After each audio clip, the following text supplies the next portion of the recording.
and it's not gonna go away. And somebody's gonna have to deal with it, and it's either the incoming board members or it's you.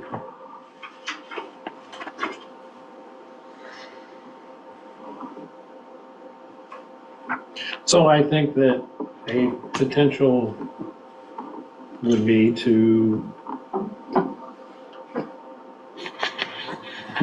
could we do all that as a like a hard bid for the whole thing, for the whole kit and caboodle? Yeah, we could, so you have existing set of plans already, Mhm. and that really doesn't change. It's just a matter of what changes in the write-up, for invitation to bid. We could tell them to bid the two, and then we could get an equipment list for your VRFs and ask them to bid the equipment replacement with the new system with the hard pipe to copper specification for that system, and have them bid them both. And we could ask them to break them out into two costs if you want. And do I think that'd be appropriate? Yeah, I think you get the best price out of that. Or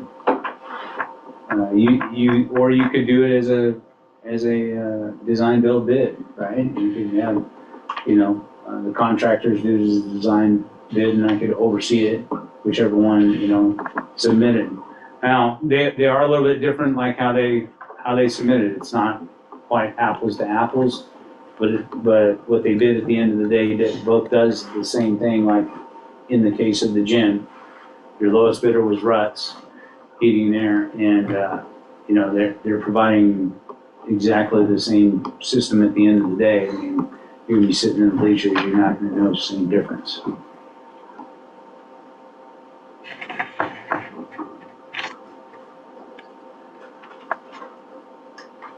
Well, funding options would be to spend the cash we have and look to levy more into our building fund.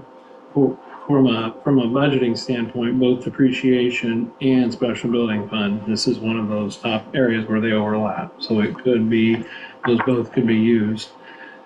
I mean, if we were gonna do both of them, we'd almost have to come up with some sort of financing. I think we could cover the cost of one or the other with existing funds, but to do both, we'd have to do some sort of financing.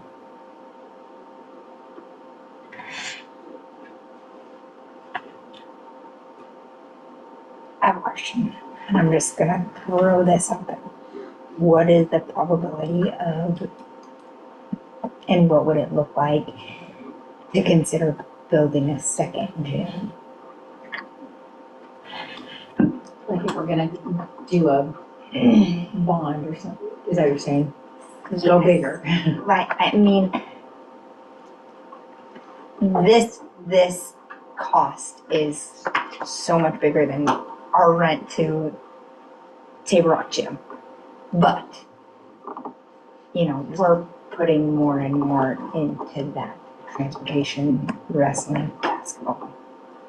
I'm just thinking big picture, down the road.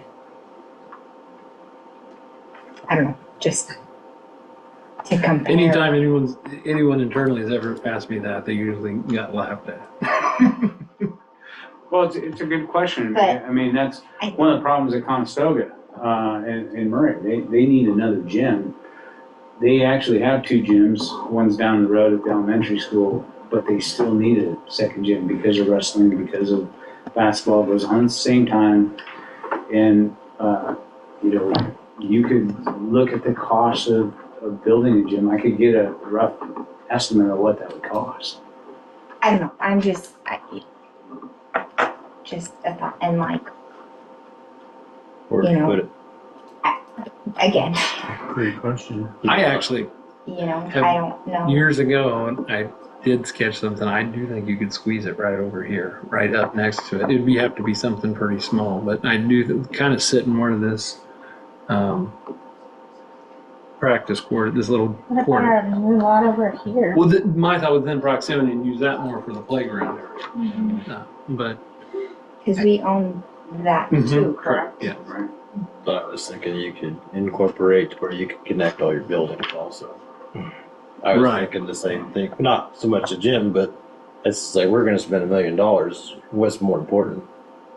Heating and air conditioning or having your buildings connected where your students are never outside. Depends on how you grew up. I mean, we were always outside. Well, We were running in between the This gyms is and how I, choice. this is how But yeah, no, I how get I it. designed it, Greg, back, that's Yeah. been 7, 8 Because I years ago I think- drafted that. we're the only, I think we're one of the kinda what only I come up schools that actually have to go outside. Mhm. Because when people come here for WAC, they're It lost. would be, it'd be snug, and then you'd be right up on the Where do 50. we go? You actually have to go Right of outside way. to go do this. You have to go outside to go over here. And it's just, it's chaos. That's Right. what I, So, No, I many totally years ago, and that's understand. that's Yeah. not anybody But, other than me. I mean, it'd be great to be able to do this. I mean, it'd be awesome. But it sounds like we need to do at least one. I remember actually when this gym was being built. I mean, it was built. 74. Yeah. And, I mean, yeah, I remember. I wasn't that far away. That's true. Yeah. So on the VRF, would we need more detailed blueprints than what we have? Or can you use existing blueprints? I could probably put something together for you for existing blueprints, you know. The 84, I think, is when the boiler was done, and that's those blueprints. Yeah. And then we've got the ones from Train when they did the VRF, but they're That's- not like, What we might do is mark those on the I think that's what, school drawings, just take them, transfer them, lay them out on the actual high school floor plans. And, you know, I've done that for and laid it out and submitted it to building departments for construction before. But we do it relatively inexpensively. So you can have a system that they bid that's apples to apples, so they're bidding the same systems, right? well, to your question, Mary, without doing some phone calls and doing a lot of research, I don't know. I mean, I could do some rough math on here while we're sitting here on what the financing on what $500,000 would be or something like that, but I don't know off the top of my head.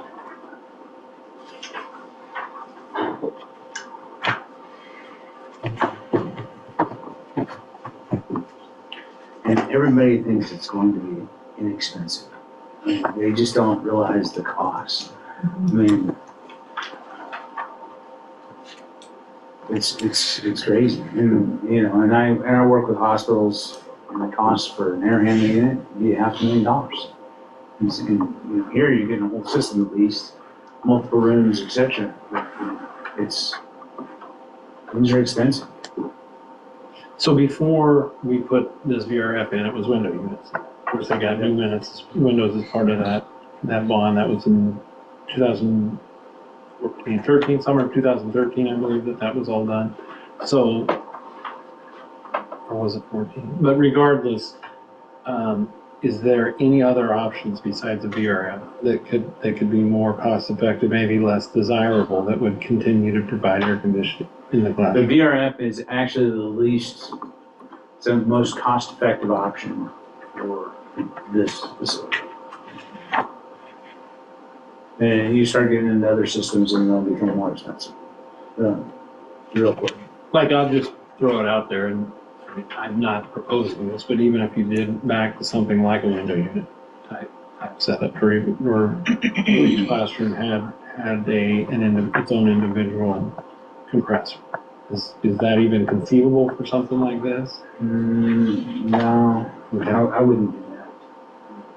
I wouldn't recommend it. It's a good question. Well, I feel like it should be asked. Yeah.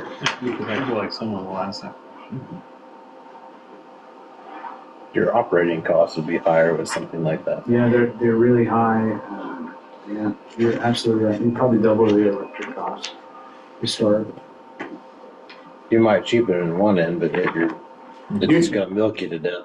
Yeah, you're always paying for it somewhere. You move it like, it's kind of like when they value engineering and they change a heating system to electric. They're just moving the cost from the mechanical contractor to the electrician. They always get their money. They always.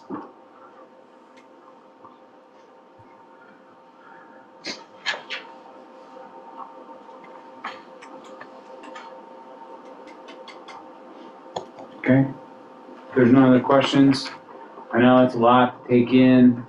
I can write up my actual recommendations, which is, I would do them both, and send that to you in an email. And then when you decide what you want to do, we can move forward. Would you, board members, would you like to just continue to bring this back? Put it on as a standing agenda item until we, I think with our new board members coming on, I think they should be included. And I can get a price of.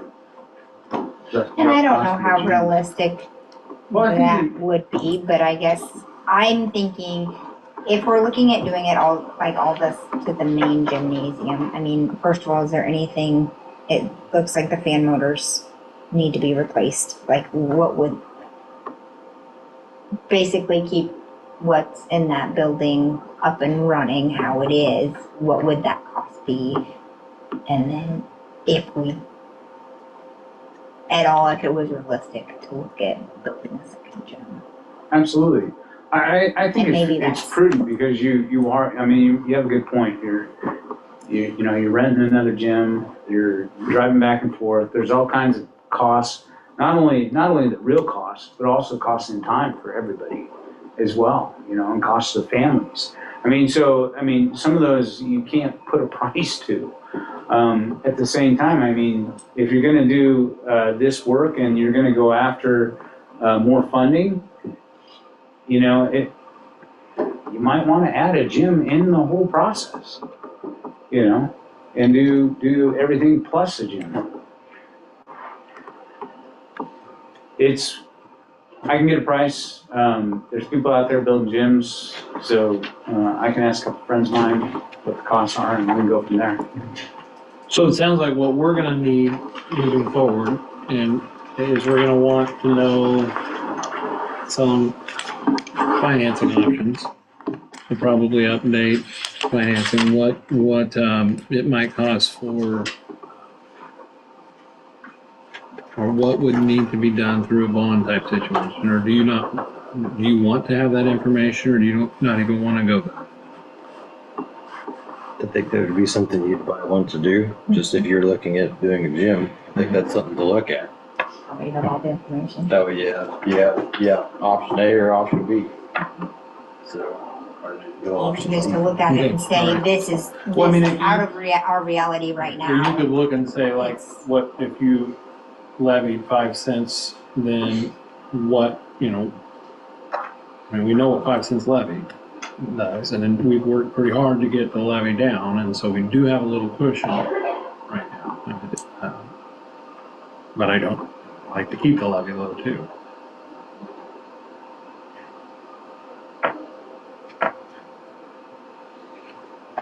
Well, I can put those together for you. It would change, like, do an update to this. Was there a way that we could finance it? Fund it without, this is something I don't have a lot of experience with, so I'm having difficulty talking right off the top of my head, but it's something I certainly can look into and get the information on what some of the options are. I guess then we would have it and use it great. If not, I guess we would all be provided with the most information possible to make the best educated guess. Decision. Do you think, Greg, there's anything we could have done to avoid this situation? No, I don't think there's anything you can do to avoid it. It's one of those things where equipment wears out, and the VRF that you had was designed just like a condensing unit that's gonna run, say, 50,000 hours for compressor. It's built to run for 20 years.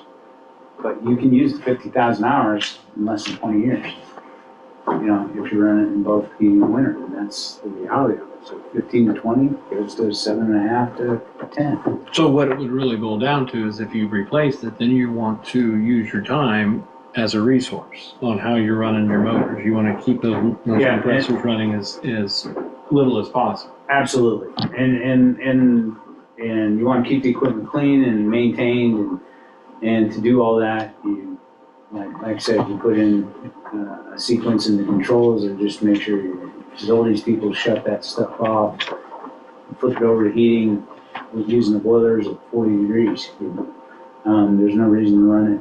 I mean, maybe it's even higher than that. Maybe it's 50 degrees. So you're not running it when you don't really need cooling. Because like, there's a lot of facilities out there that needs to run their systems, cooling systems at 55 degrees. I mean, the buildings are insulated more now. That heat doesn't get outside. It's enclosed. The windows are better. All that stuff helps keep the heat in. So there's a lot of facilities out there that run their cooling at 55 degrees or even 50 degrees outside temperature. And that's why I say 40 degrees. 40 degrees.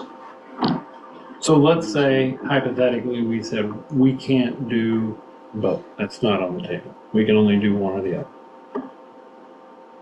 Sounds to me, correct me if I'm wrong, that the VRF is top priority. Well, it depends. If you want cooling in the, you know, Well, we I mean, want to cool I it for a long think, time. yeah, and I think you want to keep the cooling because I think it helps keep your staff. If your staff happy, they stay around longer, and it's easier to hire. And I mean, there's a lot that kind of goes into that. So, yeah, I would say probably, I would agree with you. But when I say it depends, it may not be their opinion.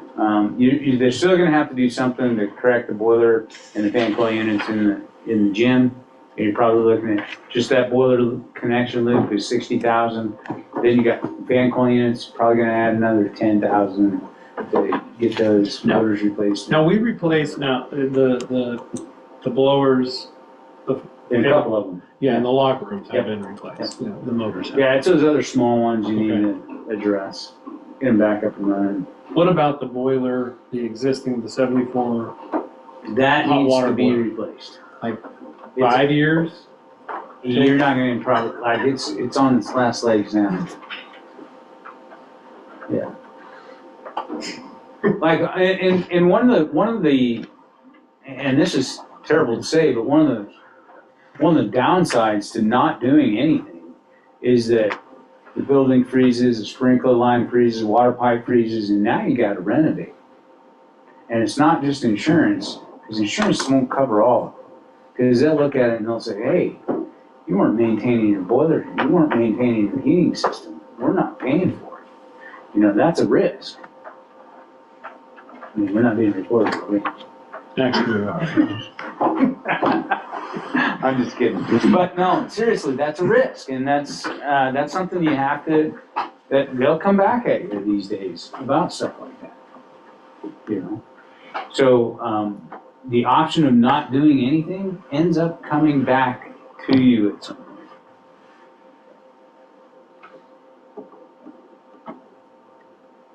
So, it's something to consider. Well, just gotta give I know I put a lot of this information in my reports. As we've been slowly, but I haven't said them out loud in a board meeting. So over the last 9 years, we've been slowly putting money away. My hope was at some point we'd have enough cushion in here that we could spend $500,000 and put air conditioning in the gym without having to go to the taxpayers for it. Well, we have that now, and Greg's telling us that the You can VRF, do the gym, but you need to do the VRF. but the VRF is gonna go half as long as what it was supposed to. So. Because of how it was being used. And designed. And, Well, It the was combination designed of by the aluminum and copper, And, sounds- that just sounds like the first time Red saw that, they said, you know, they had some choice words to say, and they weren't Oh, positive. yeah, their texts are very vocal. Yeah. So.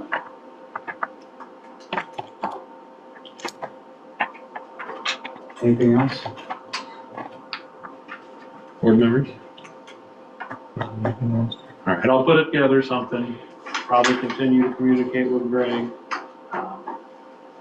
and we'll circle back to it next meeting. Yeah, and if anybody has any questions, you can always call me. Just get my phone number, just get it from them.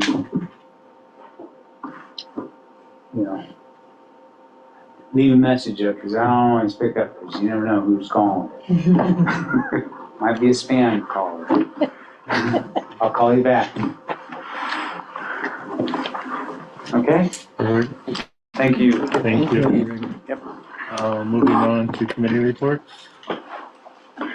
We'll just say that we've done our monthly policy communication and our negotiations is scheduled to meet, not this coming Wednesday, but the subsequent Wednesday to meet with the teachers. And there's actually an email sent to you today that kind of as a primer for things that to think about ahead of that meeting.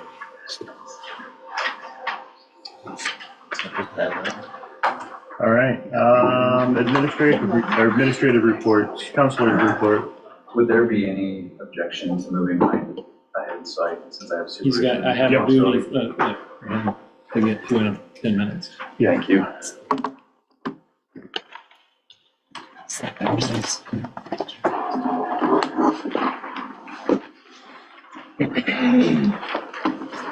This chair is so much more comfortable than that one. A little chair. Well, just in the interest of time, I won't go into detail on everything, just kind of sum up some things here that you can look at. And then, of course, if you have any questions, you all know how to reach me. So just to touch on some academic things, most of this was PD, professional development. We recently had Dr. Gossman from the ESU help our staff work through initial professional development for the core teaching rubric. Mr. Rodinghouse has talked about this in the past, how we would like to or have chosen to move forward with this as our instructional model. And I wanted you to see the kind of things that we are looking for in classrooms. So on the back, I included just a snapshot of the tool that Mr. Rodinghouse took a lot of time to create. We use this as part of our walkthroughs when we do the classrooms, so I won't dive into all of that, but one thing I would just like to point out is part of the reason that we really like this tool are the specific student outcomes that we see and can measure as part of it. Those, I think, show a priority as to what we see as important in the classrooms. So feel free to look through that, and if you have any questions, about it later, please reach out. We've continued our math instruction PD by going to Tri-County. We were able to observe a lot of classrooms that were using the same curriculum as us.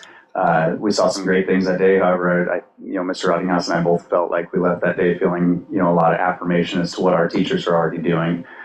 Saw some things that I think we're seeing here that we thought were great, and then really didn't see some things there that I see here. So it was a good day overall. It was a nice day to spend time talking about teaching with our staff. So new science standards. There are new science standards. I was still teaching when the last set of science standards were written in 2017, and I got to be a part of that process. So I had a pretty good working knowledge then of them. You don't lose it though over time. Or you don't use it, you can lose it over time. So I went with Ms. Aganaw to the rollout that the ESU had. There were just some tweaks this time, no major changes. Our curriculum that we have right now is very well aligned to the standards. We were able to bring back some information for each of the teachers all the way down to kindergarten to help make sure that we're sharing what we received when we were there that day. We just worked through map testing. We're still just finishing with the makeup map tests. As far as activity, just a few things to note here. I won't read through all these proposals, but there were some district proposals for the NSAA that these are just voted on by our district, District 1. Then if they pass our district, then they kind of move on up in the process. So I wanted you to see some of the things. I can't remember how many there were, but there were at least double this 19 number. So there were a lot. These were just some that I thought in some way connected to us. A couple I'd point out are the number 17 that failed was there was a petition to allow 7th and 8th graders to participate in JV or varsity activities without affecting their eligibility. This was as a result of so many schools facing low participation numbers, trying to find a way to field teams, even at the high school level. You can see it failed, so there wasn't enough support yet. And then 19, I thought was interesting, there was no mention of the 6-man to 8-man eligibility, but there was a petition to raise the cutoff for 8-man eligibility from 47 to 55.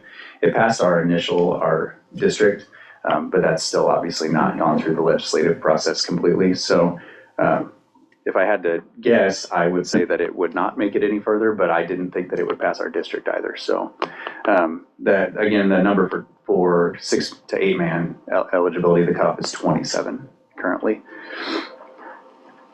We chose to participate in a Union Bank Huddle promotional sponsorship.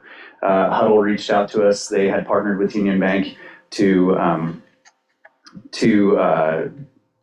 gosh, how do I want to word this? It's a promotional event where if we agree to participate in Huddle programs, we will receive substantial invoice credit.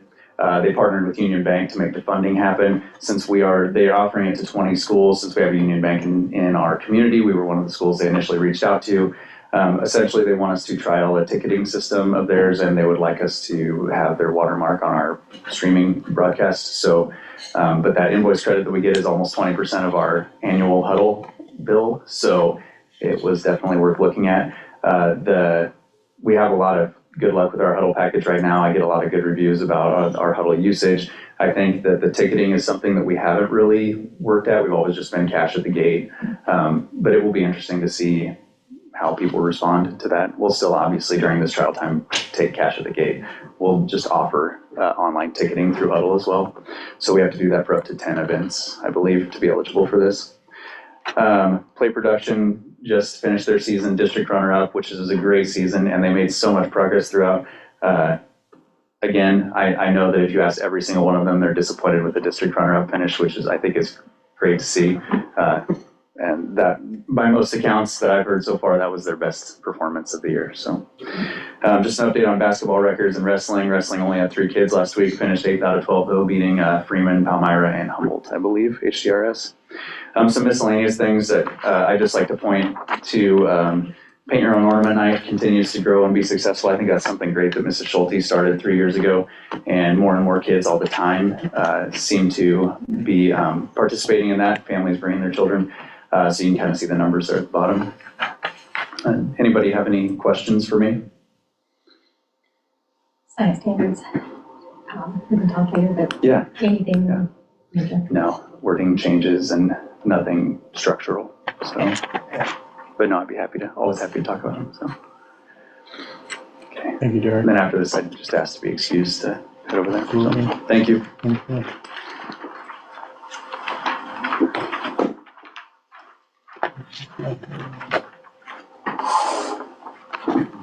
All right, I can start with college visits that we have gone on. On November 14th, I took a small group to Doane, just kind of listed the feedback there. They just like the small campus community, know that they will know their teachers. That's what they liked about Doane. Midland, I took 8. Again, they like the campus, the size. It wasn't too far to walk. Tomorrow I am taking the 9th graders to UNL. We get to go to City Campus and also East Campus. So I'm excited to see both campuses. I've not been able to go to East Campus so far, so excited about that. For leadership group, elementary group, they love their trivia questions. I've heard good feedback from the teachers too. Just a fun way to review PBIS expectations and also building positive school culture. They're hard at work doing their planning their PBIS pep rally in December, working on writing the script now. Middle school group, they are going to be helping with the Angel Tree project on December 18th and are also helping the city and chamber create welcome packets for new residents or new businesses. I just got back from the ACTE conference, December 4th through the 17th, and that was in San Antonio, Texas. Very, very, very valuable conference. Was able to network with a lot of people, some really great ideas that I think that we can implement. I just kind of listed the sessions that I was able to attend. The impacting your local community through skilled trades was a fantastic one. Work-based learning, small adjustments for big student impact. Really great one as well. The high demand skilled trades event, and then the reverse career fair. From all those sessions, I got some ideas working about what we can do here at Pawnee City. The SEC registration, spring 2025 registration is all done.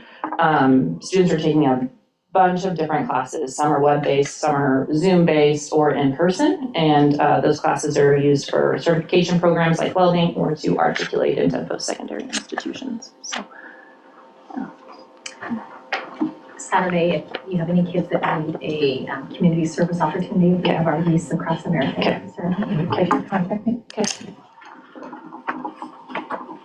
Any more questions then? I would just add to her report that her conference attendance was paid for entirely by the yeah. Perkins grant. So it might show up in claims, but we get to reimburse all that and get it reimbursed. If we don't send one of our people, they'll send someone else in their place. So It was really valuable, so. Awesome. Yeah. Thank you. what do you think about me waiting to give my report till after all the business? Just to save Bobby some time. Yeah, let's do it. Yeah, well, that's all right. Policy, consider accepting the policy committee's recommendation for policy review and update as presented. One for review only, 4059 behavioral and mental health training, 4060 school vehicle use, 4061 workplace and non-workplace injury or illness and return to work. Number 2 for review and revision, 4050A confidentiality and counseling and guidance, 5002 admission of students, 3 for adoption, 4063 extra duty and extended contract assignments for certified staff.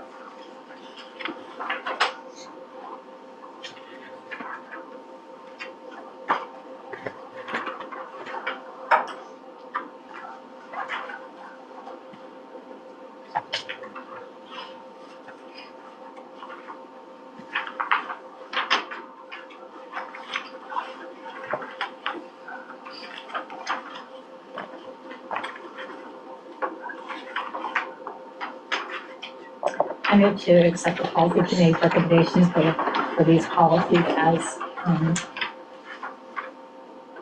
presented. I'll second it. Is there any discussion?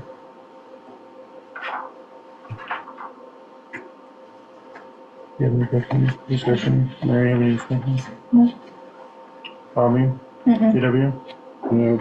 All right, going through, vote, Hope, Yes. Mary, Yes. Jason, yes, DW, Yep. Bobby, Yes. Corey is absent, motion carried.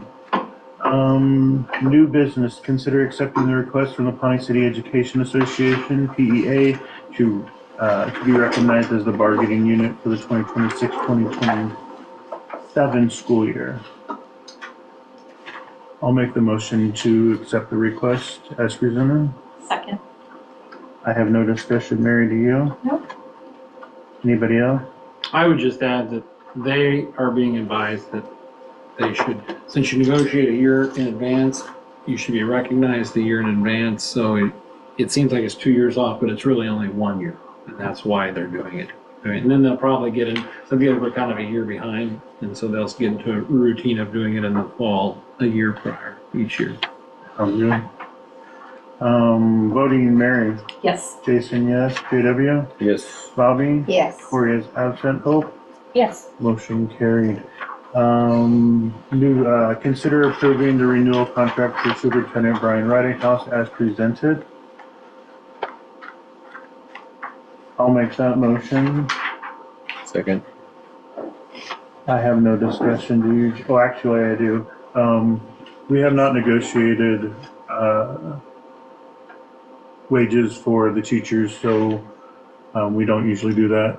We don't usually do Brian's wages until after we've done the school or the teachers' wages. So, next month, if we do decide to give an increase, there would be an amended contract for, the update.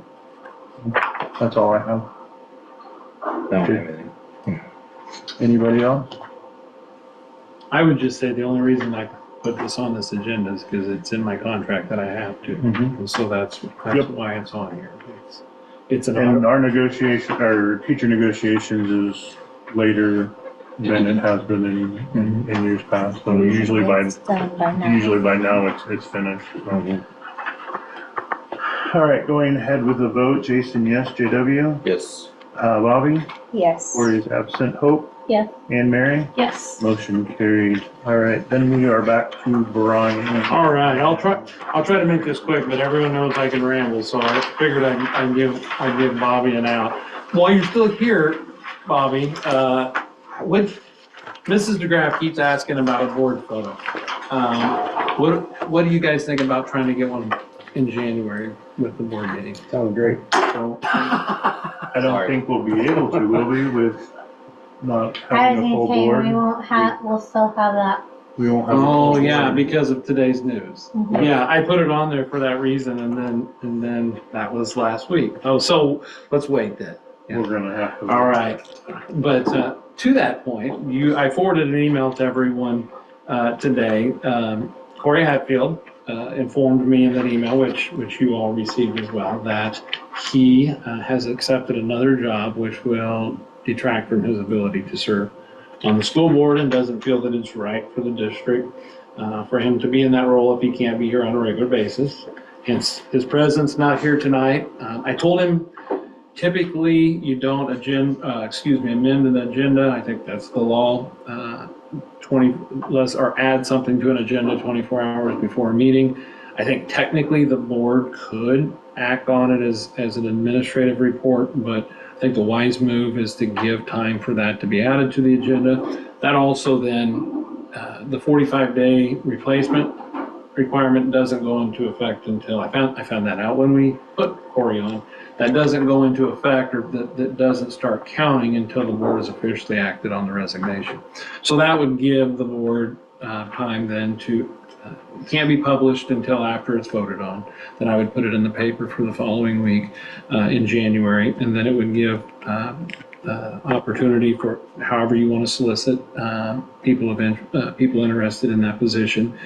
And you could act on it then in the February board meeting, and that would still buy you time that if you needed a special meeting, you can get it in before the 45 days was up to replace Corey's position. So that's probably the best way to go about that, is just act on it. I'll make sure it's on the January agenda.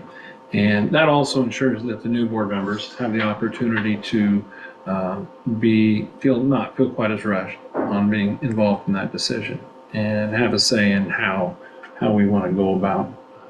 Maybe you all have someone in mind, in which case the only requirement is to advertise the notice. If you don't have someone in mind, we could go through the same process. I could use the same notice as last time and just change the dates on it, and we could go that route. But there is no right or wrong way as long as it's properly advertised and there's a majority vote. And so just thought that I'd say, any questions about that specific topic? Okay, so in the rest of my report then, I have enrollment. I think we gained and lost one, but I don't think total enrollment has changed since last board meeting. We're still sitting at 264. I wanted to talk a little bit about AQuest. That was made available on the NEP, Nebraska NEP profile. So AQuest is the grading system, basically, that Department of Education uses to give schools grades. And to be bluntly honest, I've not been pleased with our grades the last 2 years. Coming out of the pandemic, we did not fare well. You can blame it on bad luck, or really one junior class that never got their ACT scores was the class that would have moved us up, and then they re-normed it at the worst possible time. But nonetheless, it is what it is, and it's been a goal of mine, and I think administration and the district in general, to move us to improve our metrics and get numbers that are better.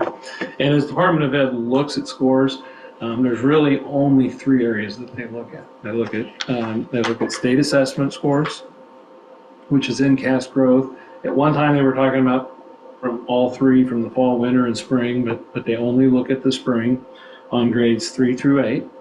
And then for the high school level, they look at ACT scores. Then they look at attendance, but not attendance percentage, but specifically percent of students who are chronically absent. So chronically absent is defined as missing more than 10% of school days that you're in attendance. So if you're in attendance one day and you miss that day, you're chronically absent. If you're in attendance 10 days and you miss 2 days, you're chronically absent. They don't care why. So a teacher, or excuse me, a student can have, some sort of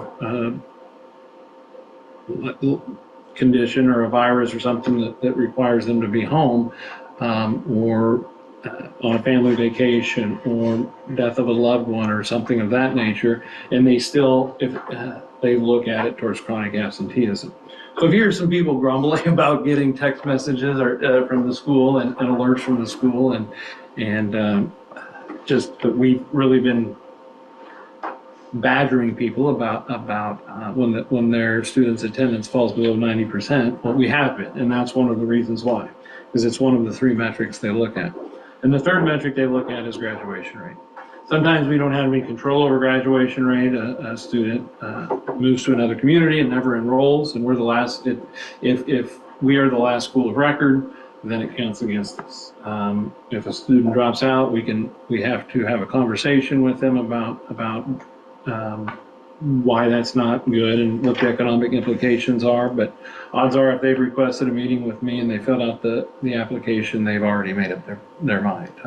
I've not been successful yet at changing their minds. And so fortunately, we're moving in the right direction on those things. I would say that of course, graduation rate only applies to the high school. It doesn't apply to the middle school and the elementary, because so in the elementary, you just have, for example, 2 metrics. It's your chronic absenteeism and state assessment scores. So looking at that in the AQuest, I wanted to point out we're moving in the right direction. We're still not where I would like to be, but we're moving in the right direction. In the high school, our buildings, so there's 3 buildings within the district that the Department of Ed uses. They have a high school building, which is grades 9 through 12, middle school, which even though we consider 6 part of our middle school and the way we structure things, the way that Department of Ed looks at it, middle school is just grades 7 and 8, and then elementary is grades K through 6. So at the high school level, our AQuest score went from good to excellent. The 4 ratings are needs improvement, good, great, and excellent. In the elementary, we've gone from good to great. So we've made in 2 of our 3 buildings, we've moved either 1 or 2 position up on that rating scale. Our chronic absenteeism went down from 21.3% to 14.9%. Still way higher than we want it to be. My goal is to get it to 0. That probably won't happen, but I do want to get it low enough that it in and of itself will move us at least 1 spot on the grade scale. Our percent proficient on ELA went from 48 to 56%, and then up from 32% in 21-22. Math MCAS percent proficient went from 45 to 53% and up from 25% in 21-22. And just kind of as a point of explanation here, thank you, Bobby. As a point of explanation here, that proficient is generally, it's not like they don't say this anywhere, but proficient generally means scoring above the 50th percentile on the INSCAS growth based on nationally referenced norms, which means statistically, it means 50% of your students are supposed to fail or be non-proficient based on how percentile scores work. But that's kind of how it works. So even though those percentages seem low, it's really anything above the 50th percentile is above average. Our graduation rate was up to 100%, up from 88%. Of course, if you have 1 student who doesn't graduate in a class of 15, that pulls you down. And that's up from 83% in 21-22. On ACT, we went from 36 to 65% on ELA and up from 28% in 21-22. That was on ELA. On math, we went up from 57 to 76% and up from 56% in 21-22. So trending in the right direction in all of those. The one area where we really didn't go down, but where we didn't go up was middle school. Our middle school stayed at the good rating. So we didn't make improvement there. And unfortunately, our middle school was low enough that it kept our overall district rating from going up too. So they sent out a sign up, and I literally had the very first time, so I think they knew I was itching to get some questions answered. And I of course, my question is, how can we go from good to excellent at the high school level? How can we go from good to great at the elementary level and still not change it as a district? And they said, well, we look at all your numbers as a whole, and they said, basically, your middle school kind of held you back. And don't like to make excuses, but we do have kind of had a couple grades that have maybe students that because of disabilities and other circumstances, it's a little more challenging maybe for them to get to that proficient. And it's not average score, it's percent proficient. So which means even if little Bobby improves from the 30th percentile to 45th percentile, that's a great improvement, but it still is considered a fail in the eyes of the Department of Education because they're not at that proficient level. So we've made improvement. We've buried the dime, like Dr. Domney says in our strategic planning, but we're just not high enough to move that. So it's certainly a goal of mine. And I would say too, with the work we're doing, the curriculum work with the core teaching rubric and the ELA acceleration and the math acceleration, that work takes time. So you have to have basically a whole year of implementation in effect before you're going to see it have an impact on how teachers are teaching and how students are learning. If pacing is your main issue, which it was one of our main issues in math, and you're already behind at Christmas, you're not going to catch up by the end of the year.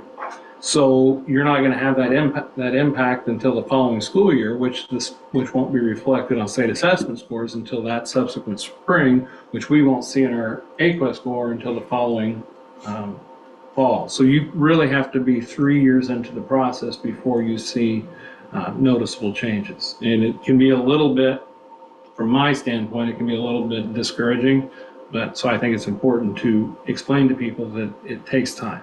And we are reaping the benefits, we are moving the needle, and I think it's going to get a lot better in time. I think everyone knows by now, I shared in my weekly reports, I think back toward the end of the summer, that we were in communication with Larry the Cable Guy about a public event. He's doing a tour, a small kind of a mini tour through Nebraska. And of course, he wants to come back to his alma mater to do a presentation. They wanted to use the auditorium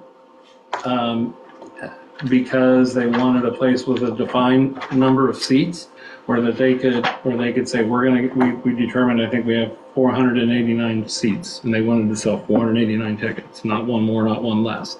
So that's why that facility, even though it's maybe not our biggest venue, they wanted to be able to control the environment as much as possible.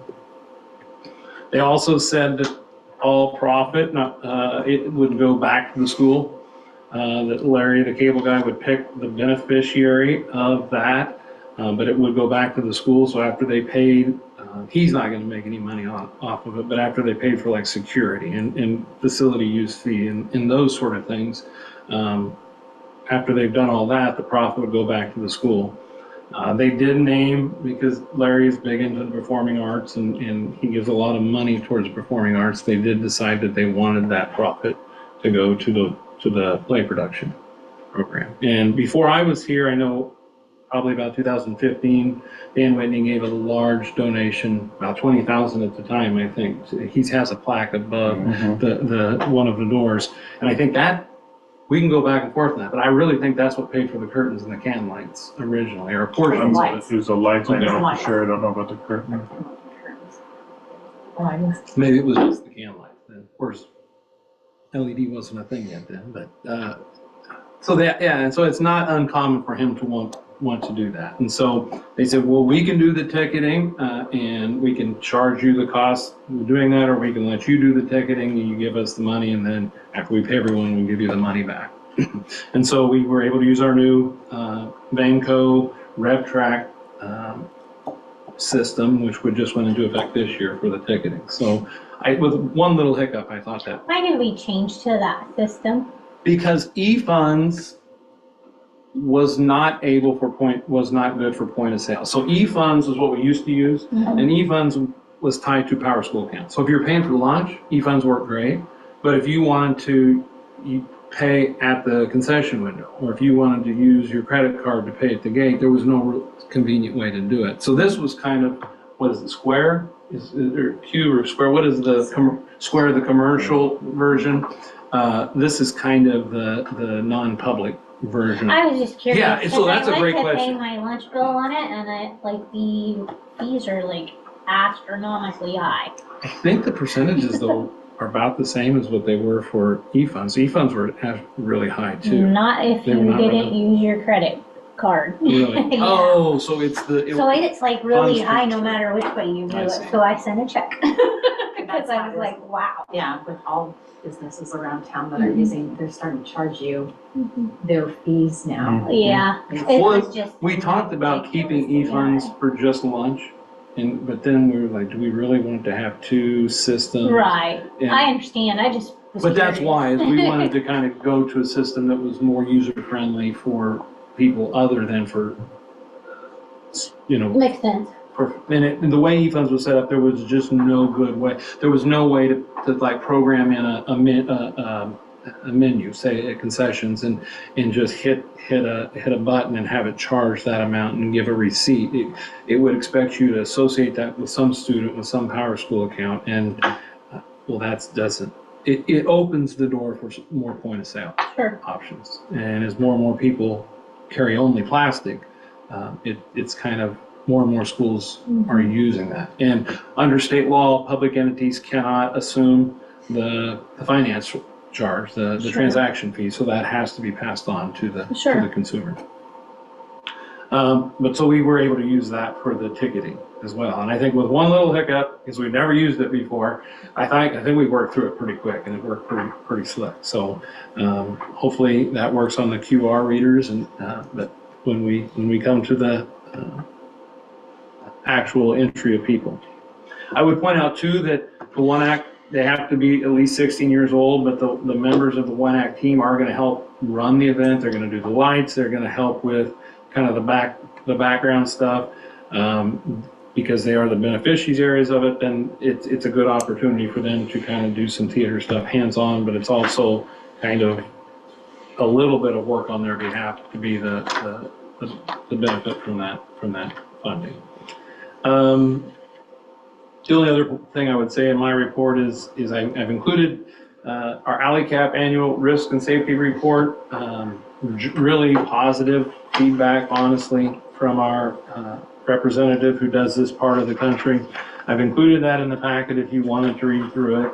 Really, the only hanging issue out there that we still need to get addressed is they recommend numbers, like exterior numbers on windows and doors, and having interior doors too, so that if there was a fire, for example, and you were calling and say, I'm in room 5, then the first responders would know which window to break in to get to you when they put their ladder up or get into the classroom. And so that's been on our to-do list, and really I feel like we've, since Mrs. Bleck is here, I turned over safety response. This is year 3 for you doing that, probably year 2, and things are getting done much better. So that has helped a lot in terms of, in a world where we just have to do more safety stuff. Felt great about our transportation situation, about our facilities in general. We've got our Safe to Help hotline is up and activated on our website now. Fortunately, we've had to use it once already. We've had an anonymous tip already, but it's if there's ever a situation of threats or bullying, people can call that number. It's linked right on our website. We don't want to over-advertise it, but we want students to know that it's available. And I think our threat assessment team did a 2-day training this summer to get ready for that, and that's up, and that was a prerequisite. And now, so what happens is, So for example, the one that we got happened to come on a Saturday night. I know that because it was the night of Jordan and Brandon's Wedding. wedding. So I was at a wedding, Jordan Adams was at a wedding. And you were something. Yeah, you were tied up with something, and so Barry got stuck handling that one. But yeah, it works. But the call goes to Boys Town, and Boys Town takes the call. They screen it, then they have their people that work through the steps of contacting people and going through that. So I feel like that's noteworthy, and this does. It has and continues to fulfill the Rule 10 requirement for an external safety assessment of your operations, your campus and your operations. And so it also fulfills that. So that's my report. Any questions for me? All right. The last thing on the agenda is Motion to adjourn. motion by JW, second by Mary. JW. Yes. Bobby has left, Corey is absent. Hope, Yep. Mary, Yes. and Jason J. Yes. We are adjourned. And I meant to say this as part of my report. Thank you, Mary, for your years of service. Thank you, JW, for your years of service. And I would say to both of you, we're gonna have another vacancy, so don't rule it out. Cookies. Have a cookie. Well, thank you so much. And I really do appreciate all of the work you both. Thank you. I know we've had this conversation. We only No.